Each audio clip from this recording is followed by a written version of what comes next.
I'm Cam. And I'm Michelle, and this is the Tuesday Night Spotlight.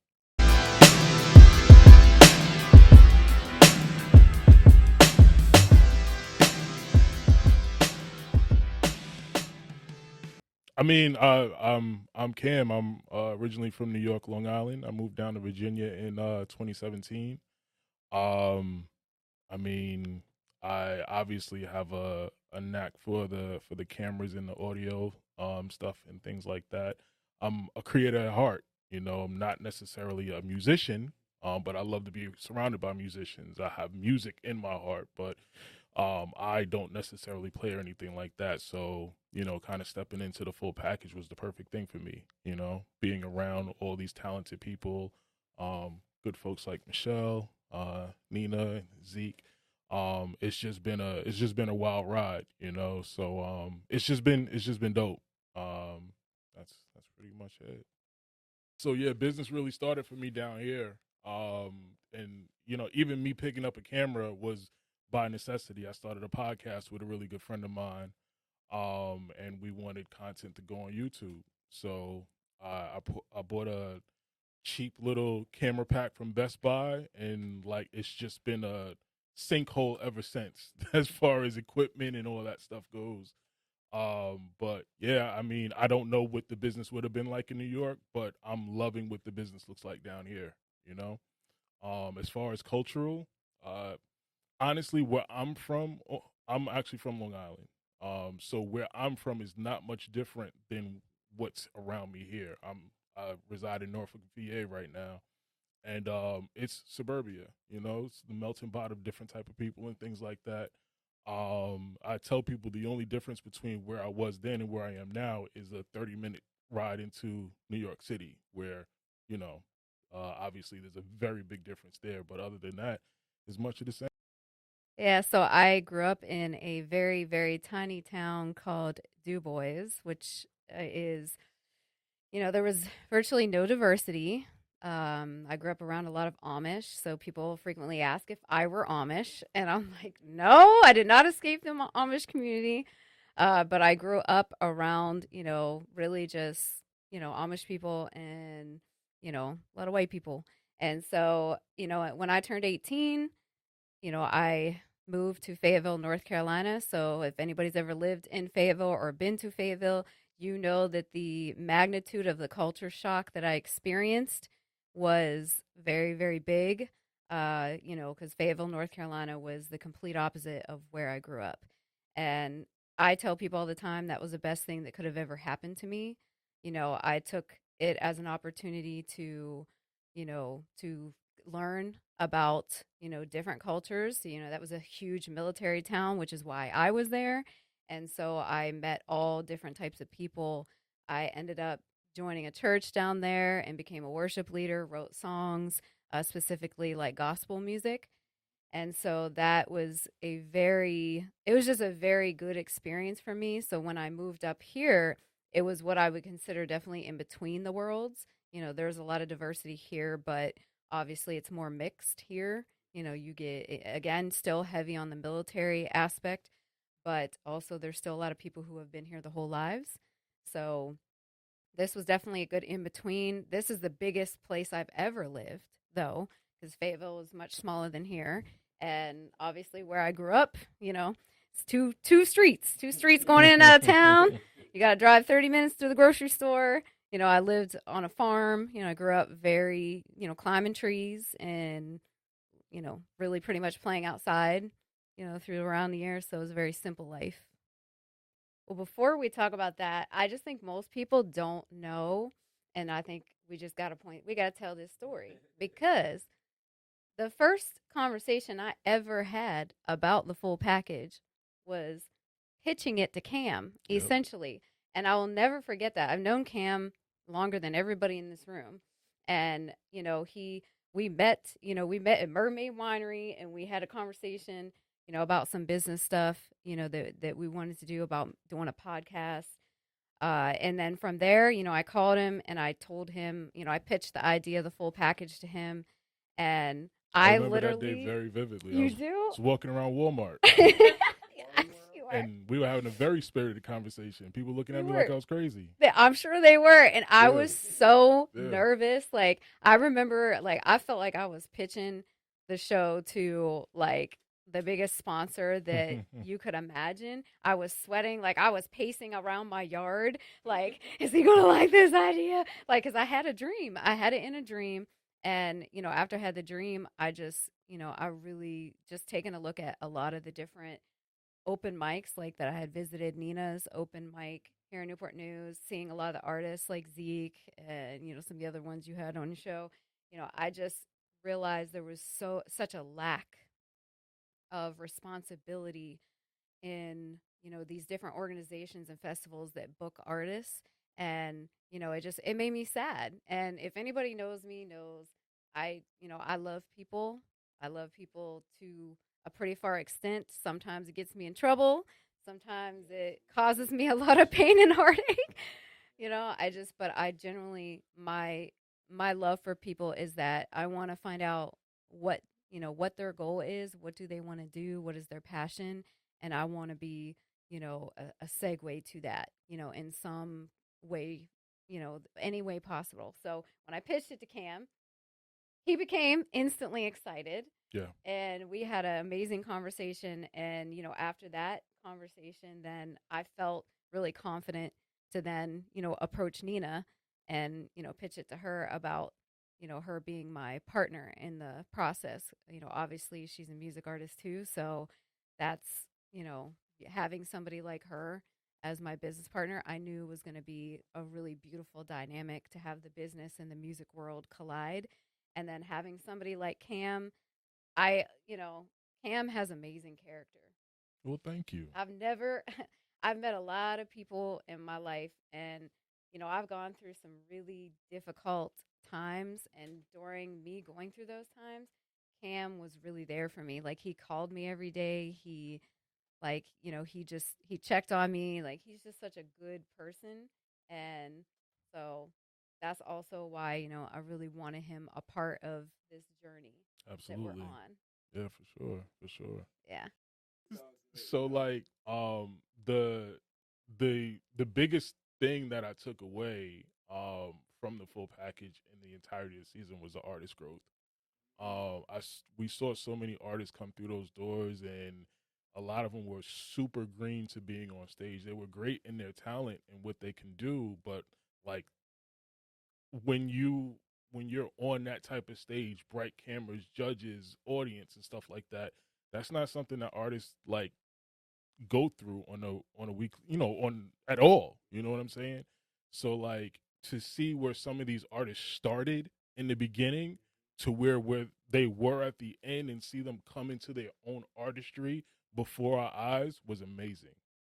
And that's something that you can't script. You know what I'm saying? I can't put that together. We turn the cameras on and we let the stage do what the stage does. Exactly, exactly. And we have a lot of amazing success stories that we're going to be able to tell just from season 1 alone. When you're on that type of stage, bright cameras, judges, audience, and stuff like that, that's not something that artists like go through on a week, on at all. You know what I'm saying? So like to see where some of these artists started in the beginning to where they were at the end and see them come into their own artistry before our eyes was amazing. And that's something that you can't script. You know what I'm saying? I can't put that together. We turn the cameras on and we let the stage do what the stage does. Exactly, exactly. And we have a lot of amazing success stories that we're going to be able to tell just from season 1 alone. That probably will never see the light of day, Yeah. but here we are. But the emotions behind, what the artists experience through this process is something that has really Absolutely, affected me. absolutely. Good and bad. Like, Yeah, when they've cried, when they've had some really, down moments or been angry, I felt it. When yeah. they were excited and happy, we were cheerleading with them, and Hmm. just seeing them have an audience and our whole team who really like cares about them. Like we love them. We really wanted, them to see, our support Yeah. in a culture of music in this area where that support has been lacking. And Yeah. I just thought that that was really one of the most beautiful things to take from, I the remember project. one artist, I won't give any names, but had a tiff with us as the staff. We won't get into details, but one thing I said to the artist was, "It's cool, it's cool. We'll tell it when the season comes out, right, Yeah. right." But the one thing, and it's not a long story. The one thing I told the artist was, "Trust us. Like we have your best interest in mind. We're not gonna do anything to to spoil your talent, to spoil your name or anything like that. The purpose of this is to uplift you as an artist. So you have to believe in us." And by the end of the season, all the artists realized that. And I think that was another huge thing that came out of Full Package season one. And hopefully going into season two, the word will get out there and we'll get some more artists that will come our way. So we literally just wrapped up filming. I don't know when this is going to air, but on this calendar date, we wrapped up filming a week ago. So you can imagine kind of what that will look like as far as production goes, right? So we don't have a date yet. Um, we want to put some things together, trailers, commercials, and stuff like that, and then we're going to shop the program to streamers, channels, et cetera, et cetera. So we don't have a date, but when we do have a date, truth, it will be on the full package page, et cetera, et cetera. But we'll get there. We'll get there. But as far as what's next, you tell us what's next for full package. There's so many so many things are coming. Obviously, one of the things that we promised the artists, is that we're Nina and I are going to put everything into, the promotion of this and getting it out as far as we can, not only to networks but to, TV, radio, just we want to do justice by the hard work that they put into it with them trusting us. And, it's been a lot of hard work for our team. You guys have all been in the trenches with me and Nina through this process. Mm-hmm. I foresee us in the future obviously being picked up by a network. I foresee us running always every year a season in Virginia, but I eventually see us running, seasons outside of Virginia, maybe in Fayetteville, North Carolina, Detroit, Pittsburgh, Pennsylvania. Like I go back to other areas that I visited or that I grew up in, and there was issues in the music world there. There still are those same type of issues we experience here. So wanting to make not just a local impact, but an impact in numerous cities that are not considered music hubs, but have amazing, talented artists. So I foresee us on the road. I said from the beginning, I said, everybody get ready because this is going to blow up and eventually we're going to be on tour. And even our first conversations, Dizay, like what I tell you on the phone, I said, trust me, we're going to do this. This was before the full package really was established too. I was like, we're going to do this. And everything that I'm very, very strict about when I say I'm going to do something, that's what I do.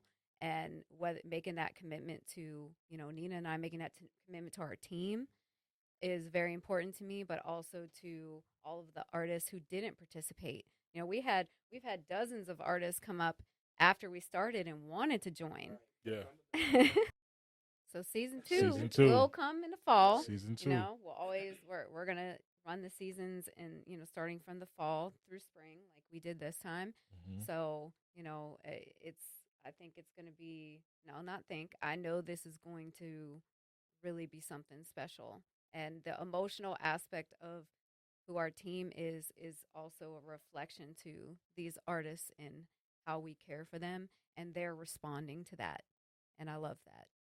If there's no negativity surrounding you, you're not doing anything. You're That always gonna have someone that's that gonna speak down on what you're doing if you're mhm doing what you're supposed to be right. doing. So we welcome it all. We welcome the love. We welcome the hate. It's all going to trickle into numbers and streams and all that good stuff. Yep. So And bring sometimes it the either hate way. can make you grow too. Oh, absolutely, Sometimes. absolutely. In your city, Yeah. first foremost, every Man. Sunday, 12 o'clock. WNSB. I don't know where this is broadcasting, but if you're in the 757 area, Hot 91, Michelle and myself, Arrington, Ciroc, we're all on the radio. We have the podcast. We have quite a few ventures going on. You know Oh what I'm my saying? gosh. So many So so many things are coming to this area in the next 3 months that yeah, some we can't speak of yeah, right now cuz it hasn't been solidified, but we're going to be heavily involved in the entertainment for business in this sure, area for even sure. outside of the full package. And part of that is to continue is a continuation of wanting to network and we want to have fun. We want to have fun. We want to Yeah, have fun and give beautiful opportunities for other people to have fun in safe environments that are that the motivation behind it is positive. It's positive, not just about the money. I've said this many times to all of our team hmm, is that you do the right things for the right reasons, the money comes. That's how you obtain wealth. Do people obtain wealth by doing the wrong things? Yes, but it'll catch up eventually. You do things the right way, it may come a little slower. It may take you working, 12, 14, 16-hour days, which I am definitely accustomed to, my everyday life, but the money will come if you always, keep in mind to do right by people and take accountability when you do wrong by people. facts, facts.